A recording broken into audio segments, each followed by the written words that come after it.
À la une ce soir, le Tour cycliste de la Martinique. Première étape ce matin gagnée par Yolande Sylvestre, arrivé en solitaire au Robert devant Mickaël Laurent.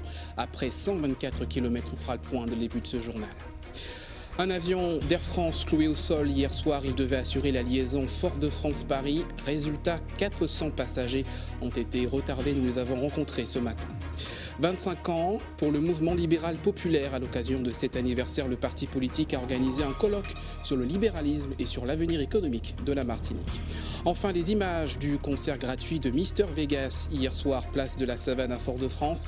Dans le cadre du festival culturel, le chanteur jamaïcain a fait vibrer le public venu en masse pour écouter ses plus grands tubes. Voilà pour les titres. Bonsoir à tous et merci de nous suivre en direct également sur notre page Facebook. C'est inédit. Pour la première fois dans l'histoire du Tour cycliste de la Martinique, le vainqueur de l'année précédente retrouve son maillot jaune dès la première étape. Regardez, Yolande Sylvestre de JR 231 a franchi en solitaire la ligne d'arrivée ce matin à Robert. Après 124 km, juste derrière suivent Mickaël Laurent et deux autres Martiniquais. Le résumé de l'épreuve, analyse et commentaires dans votre magazine Tour à Tour, présenté par Stéphane Lupon juste après ce journal. En bref, un nouvel accident mortel ce matin très tôt à 2 h du matin à Fort-de-France. Une sortie de route d'une voiture à la pointe des Carrières. Le passager, un homme de 28 ans, est décédé. Quant au conducteur, il souffre de légères blessures au poignet. Un drame qui porte à 19 le nombre de tués sur nos routes. Prudence donc si vous avez l'intention de prendre la route ce week-end. Cela fait partie des galères des vacances. Hier, 400 passagers d'Air France n'ont pas pu quitter l'aéroport Aimé Césaire pour regagner Paris-Orly. Leur avion est resté cloué au sol à cause d'un problème technique selon la compagnie. Loïc Régis a pu les rencontrer, son reportage. Un vol prévu vendredi à 17 h, retardé, puis finalement annulé dans la nuit. Mésaventure connue par près de 450 passagers hier soir. L'avion à destination de Paris est resté sur le tarmac pour problème technique selon la compagnie. Ce matin, l'agence de l'aéroport est débordée. Les solutions proposées par Air France ne plaisent pas à tous les voyageurs. On nous a proposé une solution pour ce soir à 1 h 55, une autre pour demain à 18 h 30. Et donc on a plutôt opté pour celle de 18 h 30 demain. C'est sûr qu'il y a des gens qui ne sont pas satisfaits puisqu'il y a un monsieur qui devait partir ce soir et ses enfants devaient partir demain. Donc c'est pas cohérent. Certains partiront dimanche ou lundi au plus tard. Des jours perdus sur des vacances si précieuses. On a programmé des vacances et puis on perd 2 jours déjà, c'est déjà beaucoup, ça coûte cher. Hein? Eh bien oui, hein? Et puis c'est très tard qu'il nous a communiqué que le vol ne partait pas. Les passagers bloqués ici ont maintenant plusieurs recours possibles selon le président d'une association de consommateurs. Le type de retard qu'ils ont eu doit leur permettre non seulement de revoyager sur les vols d'Air France de toute façon, mais ils doivent pouvoir bénéficier d'une indemnité de 400 €, du fait de la durée du retard, etc. Certains passagers ont pu embarquer sur d'autres compagnies hier soir, le premier couac des grandes vacances, une période où l'affluence est nettement supérieure à la moyenne. Dans l'actualité également, ce colloque organisé ce matin aux Trois-Îlets, libéralisme, utopie ou réalité, un thème choisi par le mouvement libéral populaire. Le parti politique martiniquais fête ainsi ses 25 ans d'existence. Le reportage de Louis Sabas. Le libéralisme, une utopie réalisée à travers le libre-échange.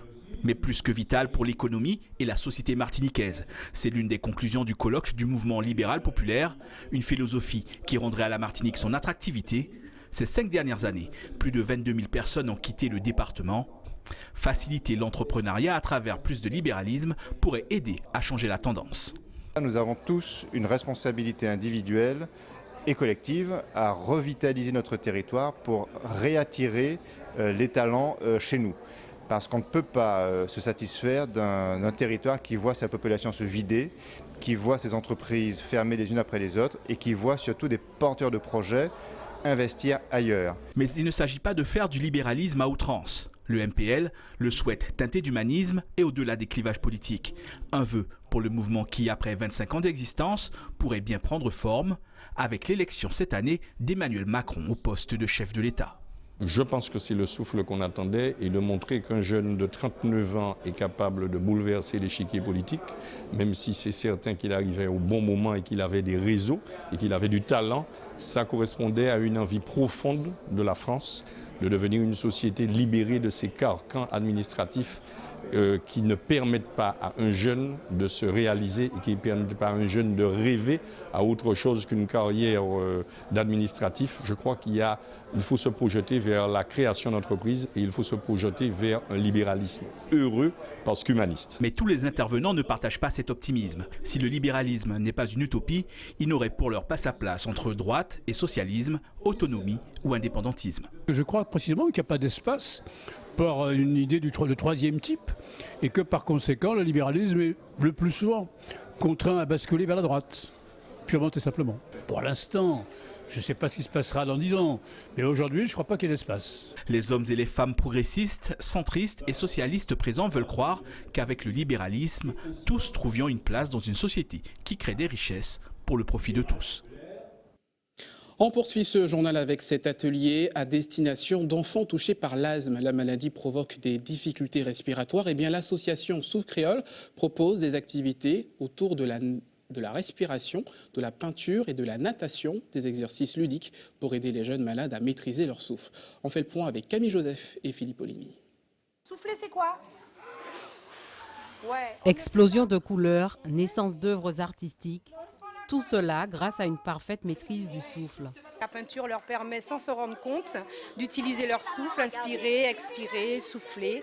Et c'est important dans la maladie parce que justement, c'est un moment où ils ont du mal à inspirer, expirer. Et c'est pas toujours facile à prendre conscience des signes de crise. Donc ça leur permet de comprendre qu'est-ce que c'est que la respiration et ensuite d'évoluer plus facilement dans leur maladie. Grâce à cet apprentissage, les enfants découvrent aussi ce qu'il est possible de réaliser grâce au souffle. C'est pour gérer ma crise d'asthme. Cet exercice me permet de gérer ma crise d'asthme quand je fais une. Ça m'apporte du bonheur et c'est très joli tous ces dessins. La deuxième partie des ateliers est consacrée à la natation, avec toujours le même objectif. Qu'on puisse mieux respirer sous l'eau, qu'on ne panique pas par rapport à notre difficulté et qu'on puisse bien nager tranquillement sans se soucier des accidents. Étant donné que j'étais asthmatique, ça me permet ça me fait me rappeler un petit peu l'ancienne époque, à l'époque où on me faisait travailler un peu de la même manière, mes coachs. Donc j'essaie de leur inculquer ça. Des activités qui montrent que, contrairement à des idées reçues, souffrir d'asthme n'interdit pas la pratique d'une activité sportive. On s'est aperçu qu'effectivement, il y a quelques années, on avait très peur parce qu'on ne savait pas comment prendre la maladie d'asthme pour les enfants qui faisaient du sport. Il n'y avait pas autant de traitements non plus à l'époque. Maintenant, il y a ce qu'il faut pour aider les enfants et traiter la maladie. Souffle Créole, qui s'est donné pour objectif de sensibiliser, d'éduquer, d'échanger autour de l'asthme et de la prise en charge de l'enfant, continue inlassablement son travail auprès des jeunes patients. Les produits de la terre, de la mer et des arts mis à l'honneur ce matin au Vauclin avec la foire Terre-Mer organisée en collaboration avec la commune, les coopératives agricoles et les marins-pêcheurs. L'occasion de faire de bonnes affaires pour les consommateurs, notamment sur le poisson local difficile à trouver sur les étals, comme nous le confirment ces réactions recueillies ce matin par Loïc Régis. Un peu difficile, oui et non, mais tout dépend. Comme moi, je suis un gars un peu polyvalent, ça m'arrive également de faire ma petite pêche. Très difficile, mais ça arrive que je trouve sur la route quelquefois. Les pêcheurs, quand ils arrivent comme ça, ils vendent pour tout le monde, quoi. Mais en principe, au moment ils ont des amis, c'est déjà réservé et tout, mais n'empêche, on en trouve, ils vendent pour... Il n'y a pas de vulgarité, quoi. Ils vendent pour tout le monde. Aujourd'hui, je prends 4 kilos de poisson pour la simple raison que c'est tellement rare d'en trouver, donc quand j'en trouve, je fais le stock. Les pics de poisson, c'est par période. Il y a des périodes où le poisson arrive plus en abondance que d'autres. Comme nous venons de passer 2 mois particulièrement difficiles, qui est le mois de mai et de juin, où il y avait une forte crise de courant qui fait qu'il y a eu pratiquement, je vais dire, une pénurie de poissons. Je ne fais pas de distinction. C'est-à-dire que si j'ai du poisson à mettre de côté pour des clients, je le fais avant même de sortir du bateau. Revenons aux produits de la terre. La fête de la banane, c'est demain. Pour en parler, nous recevons ce soir Daniel Martin-Vallée, directeur du musée de la banane. Bonsoir. Bonsoir, monsieur. Et vous êtes accompagné de Béatrice Fabignon, Bonsoir. chef cuisinier. Bonsoir. Et merci d'avoir accepté notre invitation.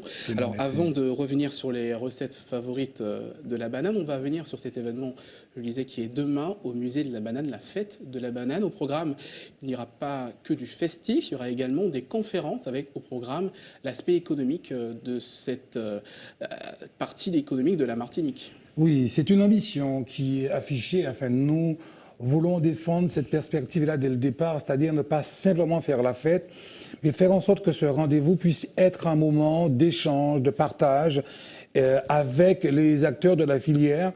Et c'est pour ça qu'à chaque fois, donc, nous proposons l'espace muséographique qui est libre d'accès. Nous proposons donc des conférences. Et la conférence de demain, donc, qui sera donc animée donc, par M. Pierre Monteux, donc, directeur général de Banamart, portera essentiellement donc, sur le poids de la banane dans notre économie. Alors justement, quelle place a le musée de la banane dans l'économie de la Martinique ? Une place toute modeste, cher monsieur. Malheureusement pour nous, certainement. Mais j'ai envie de dire simplement, dans le paysage touristique, nous essayons de compter, d'être un site incontournable et de faire en sorte que les visiteurs donc, aient envie de venir découvrir donc, le musée de la banane. Et c'est un combat que nous menons au quotidien. La promotion de la banane, ça reste quelque chose d'important aujourd'hui pour la filière ? Oui, nous sommes le musée de la banane et par conséquent, j'ai envie de dire, c'est principalement donc, notre ADN presque. C'est de valoriser donc, cette filière, c'est de valoriser les personnes qui y travaillent.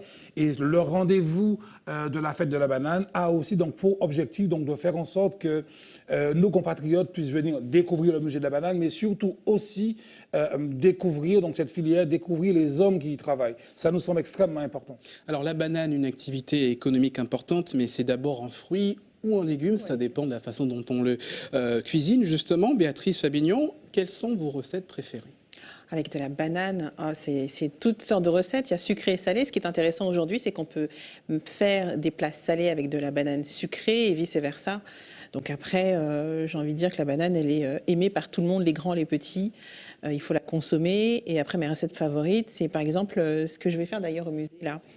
Demain, ça va être un petit ceviche à la banane avec de la crevette et également une petite fricassée avec de la banane sucrée, petite fricassée de volaille avec de la banane sucrée avec un petit peu de fromage du gorgonzola. Ça fait des petites recettes sympas pour l'apéritif ou en entrée également. Alors justement, avec quoi la banane peut se marier en termes d'ingrédients ? Avec quasiment tout. C'est-à-dire que la banane, on peut la consommer telle qu'elle, naturellement. Et après, on peut l'accommoder, on peut la mélanger avec la pomme de terre, on peut la mélanger avec l'igname, avec la patate douce. Donc, il n'y a vraiment pas de limite. Est-ce qu'il y a tout de même des erreurs à ne pas faire, des choses qui se Des sont erreurs avérées en cuisine, en pâtisserie, il y a beaucoup d'erreurs, puisque la pâtisserie, c'est assez précis. Mais en cuisine, même si on se trompe un petit peu de dosage, il y a toujours moyen de rectifier un petit peu. Mais il faut toujours y aller parcimonie et ensuite goûter, surtout goûter ce que l'on fait. Alors, dernière question sur cet aspect. Est-ce que vous pouvez nous rappeler les valeurs nutritionnelles importantes de la banane dans l'alimentation ? Alors, je ne vais pas me risquer à ça parce que je ne suis pas nutritionniste. En tant que cuisinière, qu'est-ce que selon vous, ça peut apporter justement dans une alimentation équilibrée ? Alors justement, moi qui suis un peu en surpoids, justement, je fais attention, un petit peu quand même. Donc je fais attention effectivement et ma nutritionniste m'a conseillé de manger effectivement de la banane. Donc c'est un aliment justement en sucre lent qui est très bien parce qu'il apporte aussi du sucre, mais le bon sucre, et il apporte la dose d'énergie nécessaire pour la journée. Donc on peut consommer une banane par jour, pas plus, parce qu'après effectivement... effectivement, ça. Voilà, après c'est autre chose, mais une banane, c'est très bon pour la journée. Un régime, on ne va pas faire de jeu de mots ce soir. On va continuer avec vous, Monsieur Martin-Vallée. Je rappelle que vous êtes le directeur du musée de la banane. Demain, un second rendez-vous. On parlait de la promotion, justement. Est-ce que aujourd'hui, l'année dernière, on a eu quand même des ventes assez importantes, des exportations de la banane au niveau international, en Martinique, qui ont été un petit peu affaiblies à cause de la météo. Mais est-ce qu'en Martinique, ici, est-ce que selon vous, on consomme beaucoup de bananes ? En fin de compte, cet aspect-là donc, sera entre autres développé par M. Pierre Monteux, mais les chiffres que j'ai en tête, la consommation martiniquaise de bananes tourne aux alentours de 2000 tonnes. Mais ça, nous parlons de bananes de Cavendish. Mais pour la banane créole que nous consommons beaucoup, les chiffres donc, sont légèrement supérieurs. Mais effectivement, quand on compare la consommation locale avec ce que nous produisons, parce que cette année, la production aurait dû être, l'année dernière, aurait dû être record. Les chiffres qui étaient attendus, c'était aux alentours de 215 000 tonnes. Mais à cause du cyclone qui a frappé notre pays au mois de septembre, c'est pratiquement 30 à 40 000 tonnes qui ont été perdues. Mais effectivement, l'idée c'est aussi de conseiller nos compatriotes, de les inciter à consommer ce fruit qui est excellent. Et donc vous allez revenir sur ces questions demain dans le cadre de la fête de la banane. Dans le cadre de la fête de la banane, parce qu'effectivement, il y a tout cet aspect pédagogique que nous voulons mettre en avant, mais on n'a pas évoqué, mais nous voulons aussi, parce que la banane, c'est aussi la bonne humeur, la joie, c'est festif. Et donc à côté de tout cela, il y a un certain nombre d'animations que nous proposons tout au long de la journée. Et nous proposons pour commencer un rendez-vous que Béatrice va apprécier, c'est la randonnée à 7 heures. La randonnée donc à 7 heures, randonnée pédagogique, ensuite après groupe carnavalesque, ballet folklorique, la remise donc du trophée donc à Madame Élie Marius donc pour son travail qui est admirable, et puis ensuite donc pour finir notre concert final habituel. Voilà donc tout ça demain au musée de la Banane. Banane. Demain à partir de 7h ou 9h. Au musée de la Banane à Sainte-Marie, quartier Fourniol. Petite précision, si vous le permettez.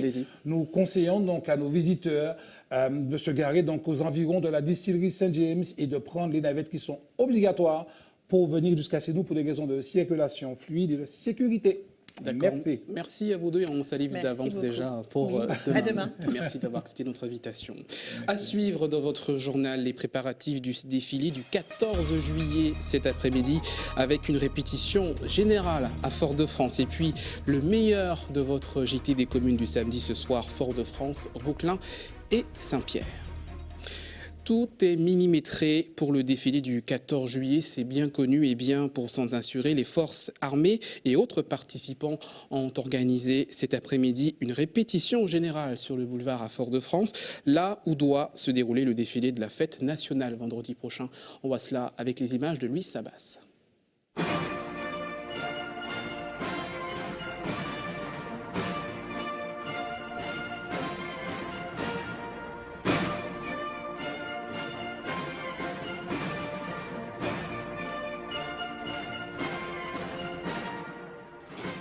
C'est la première fois que je défile pour le 14 juillet. C'est dur parce qu'on ne sait pas réellement comment ça va se passer et il faut rester droit pendant un certain temps.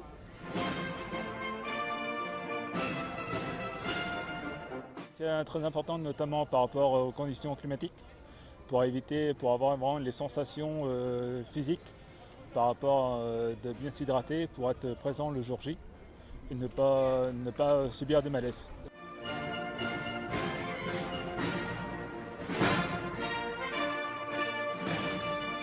Pas mon premier 14 juillet. Et défiler pendant le 14 juillet, c'est une fierté, un honneur.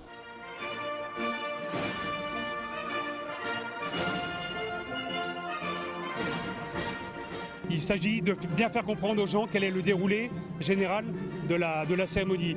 Puis ensuite, dans le détail, lorsque nous passons les troupes en revue, nous nous attachons à regarder les tenues, les regards, le port de la tête, les mouvements avec les armes, voir si tout est bien fait, puisque le cérémonial militaire ne souffre pas d'à peu près.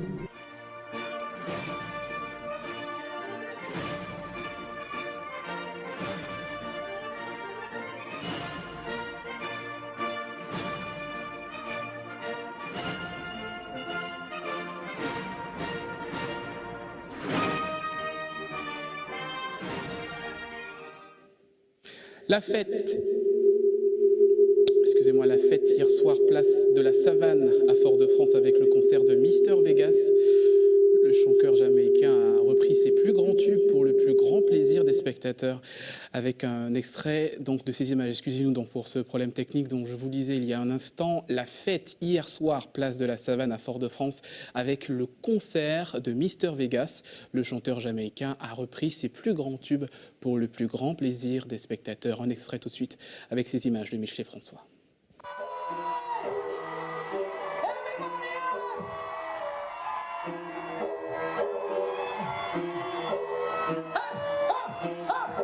We going to Jamaica!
Voilà pour les images du concert de Mister Vegas hier soir, des images signées Michelet François. Et c'est l'heure de retrouver le meilleur de votre JT des communes du samedi. Ce soir, le nouveau visage de la ville de Saint-Pierre, dont certains quartiers ont été rénovés. Rencontre également avec les amateurs de chasse au Vauclin. Mais d'abord, la découverte d'une maison créole de Fort-de-France réhabilitée par sa propriétaire.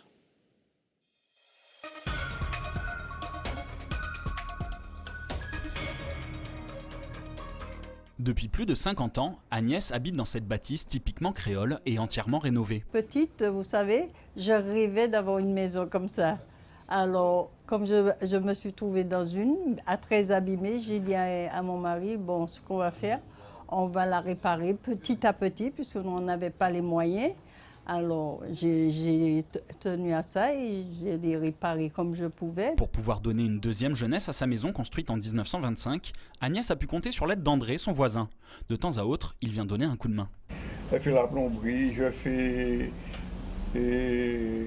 comme on appelle, un petit peu d'électricité, ce qu'on appelle le bricoleur. Je viens l'aider lorsqu'il y a quelque chose à faire. Je viens faire pour elle une petite chose, quoi, pas aller au travail. Hein. Mais si André est là ce matin, c'est pour profiter du calme du jardin. Aujourd'hui, je n'ai pas bon plaisir, quoi. Il n'y a rien à faire, c'est une voisine. Je suis venu la voir. Rénover une maison n'est pas toujours facile et il faut parfois se faire aider financièrement. Pour refaire sa toiture et une partie de la charpente, elle a déposé un dossier à l'ancienne région et à la mairie de Fort-de-France. Et récemment, c'est la Fondation du patrimoine qui a ajouté sa pierre à l'édifice. La Fondation du patrimoine intervient exclusivement sur le petit patrimoine. Ce qui nous a intéressé sur cette maison, c'est qu'effectivement, une maison qui témoigne d'un patrimoine créole, martiniquais caractéristique. C'est une maison donc en bois des années 20-30, qui était en mauvais état, qui méritait donc d'être non seulement entretenue mais réhabilitée. Hein. Il y avait du bois qui était pourri, il y avait vraiment la structure était atteinte. Et donc, il était absolument nécessaire d'intervenir et d'intervenir rapidement. Agnès a donc bénéficié d'une enveloppe de 5 000 €, une somme qu'elle a dépensée dans le traitement du bois contre les termites. Et maintenant que sa maison est entièrement présentable, elle souhaiterait pouvoir la faire visiter aux touristes et aux Martiniquais, mais quelques obstacles subsistent. On a eu des problèmes parce que les gens n'arrivaient pas à accéder jusqu'ici. Pourquoi? Parce que la route est trop enclavée. Alors là, est mal balisé. Et il n'y a pas longtemps, nous sommes allés à la mairie, il y a 2 jours, pour demander de l'aide, pour nous baliser le quartier, et puis essayer de désenclaver le quartier.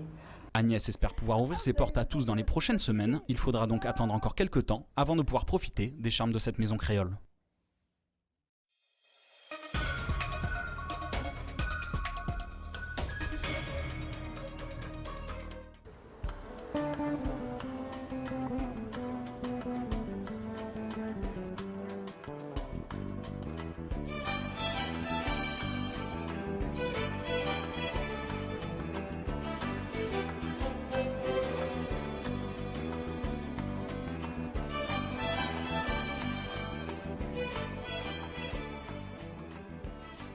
Enterré le Grand Saint-Pierre, la ville d'art et d'histoire se mobilise afin de retrouver son lustre d'antan. À commencer par l'église du Mouillage, vitraux flambant neufs et nefs à venir, la cathédrale élevée au XVIIe siècle et classée depuis 1995 a entamé sa réfection. Et d'une manière ou d'une autre, les travaux qui ont été réalisés, c'est mettre en valeur cette culture, ce patrimoine de la ville. On pense qu'effectivement, ça aura un attrait touristique très important. Saint-Pierre, c'est connu pas seulement en Martinique, mais c'est connu de manière internationale. Partout dans le monde, les gens connaissent Saint-Pierre, les touristes viennent à Saint-Pierre. Nous avons trouvé une ville un peu en ruine et nous essayons de lui apporter cette culture, ce côté patrimonial, effectivement, qui a été délaissé pendant de très nombreuses années. Et ce n'est pas tout. Crèche, front de mer, Saint-Pierre souhaite de nouveau être attractif auprès des touristes comme des locaux. Au lieu des camions, les piétons en particulier doivent se réapproprier le centre-ville. Dans cette optique, la transformation d'une partie du front de mer en promenade est un choix fort qui semble faire le bonheur des riverains. C'était prévu comme une voie de transit. Là, nous allons la transformer comme étant une promenade piétonne. Seules les voitures il y a une activité liée à la sécurité, effectivement, les permettra d'y intervenir. C'était surtout les riverains qui passaient par ici. C'était pas une promenade aménagée comme ça. Et puis surtout, il n'y avait pas de mur brise-lames pour protéger nos maisons.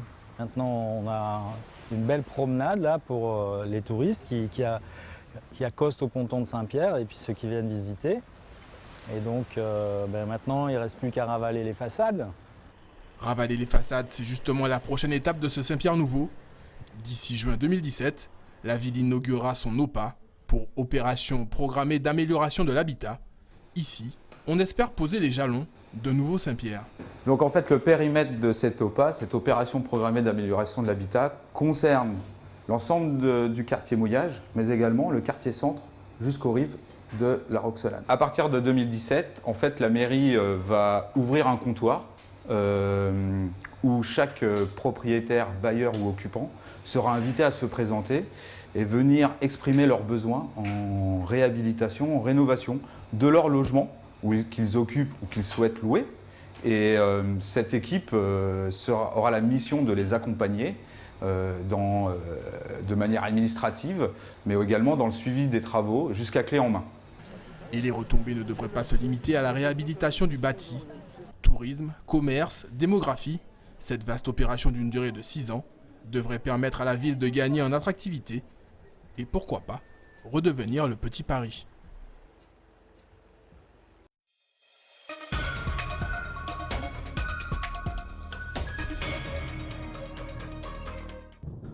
Ce chemin, Raymond le connaît comme sa poche. C'est le sentier qui l'amène à son terrain de jeu favori, l'étang du Cassou. Ce septuagénaire, passionné de tir, est président du seul club de chasse qui a le droit d'exercer ici. L'étang de Ducassou, qui a une superficie d'à peu près 13 hectares et que nous louons des mains des autorités ONF. Il n'y a pas de panneaux ni de publicité faite pour les étangs, les zones humides en Martinique. Mais si tu regardes sur la liste des zones humides, l'étang de Ducassou est au nombre des zones humides de la Martinique. Le site s'étend sur 15 hectares, un mélange d'eau et de bancs de sable apprécié par les oiseaux durant leur migration. Ici, nous chassons les limicoles et les anatidiers. Alors, on chasse les clins, on chasse le bec crochu, qui s'appelle un coulisse en fait. On chasse ce qu'on appelle les pattes jaunes, ce sont des petits échassiers. La saison, ouverte depuis août, connaît une période creuse. Aucun oiseau ne se présentera devant les fusils des chasseurs aujourd'hui. Qu'importe, pour eux le site reste exceptionnel. On a vu des gens qui sont partis ici avec des craies d'oiseaux de 50 tonnes, 60. Même sans moi, je suis déjà parti ici un jour avec 200 oiseaux. Mais maintenant, on peut dire que tout a changé parce que tout s'est devenu dur, il y a moins d'oiseaux. Mais quand même, on a vu quelques-uns cette année, quand même, parce que j'ai fait quand même un 300. Il y a 12 postes de tir à l'étang du Cassou et les règles de chasse sont bien précises. Nous n'avons pas le droit d'utiliser des cartouches de plomb, seulement des billes d'acier ou du carbure de tungstène ou un autre substitut, mais surtout pas de plomb ici. C'est pénalisant pour la faune et la flore. Les canards qui viennent bouffer que tu n'as pas, tu repartes avec le plomb dans l'estomac. Les siriques et les autres petits poissons venant dans l'eau bouffent de ça. Alors c'est pour ça que les autorités ont décidé de ne plus utiliser le plomb sur des étangs. En tout, le club compte une 50aine de membres. À la fermeture de la saison de la chasse au mois de février, ils effectueront un nettoyage du site pour que chacun puisse apprécier l'étang du Cassou.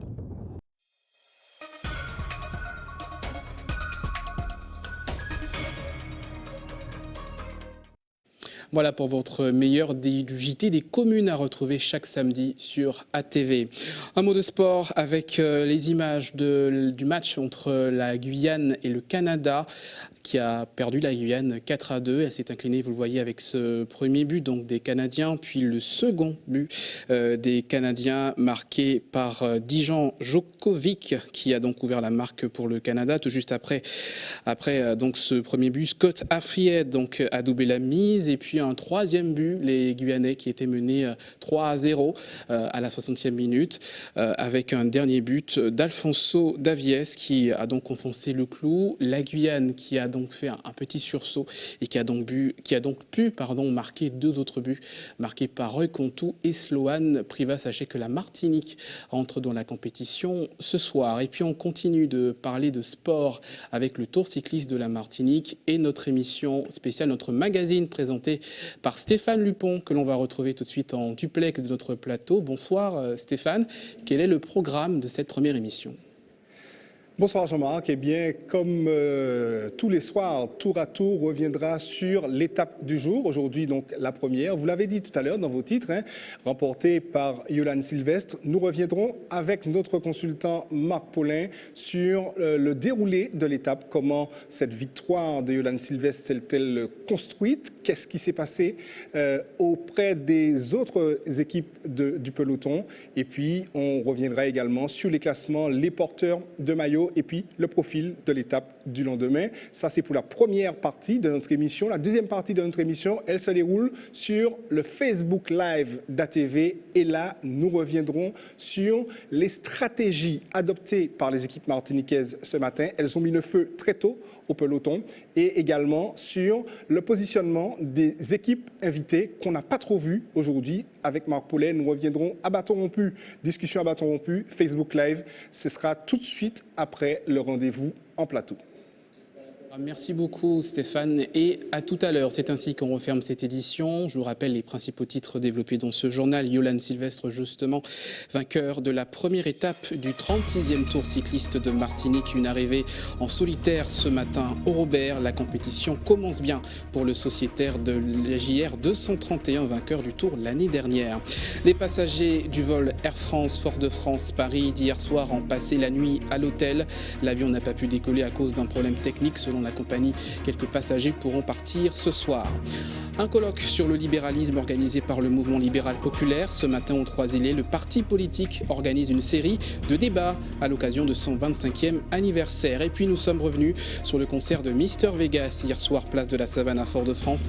La star du dancehall jamaïcain a enflammé le public martiniquais. Vous avez pu voir ces images. Dans quelques instants, donc votre rendez-vous Tour à Tour, le magazine de la rédaction sur le Tour cycliste de la Martinique, suivi de la météo. Excellente soirée à vous. À demain.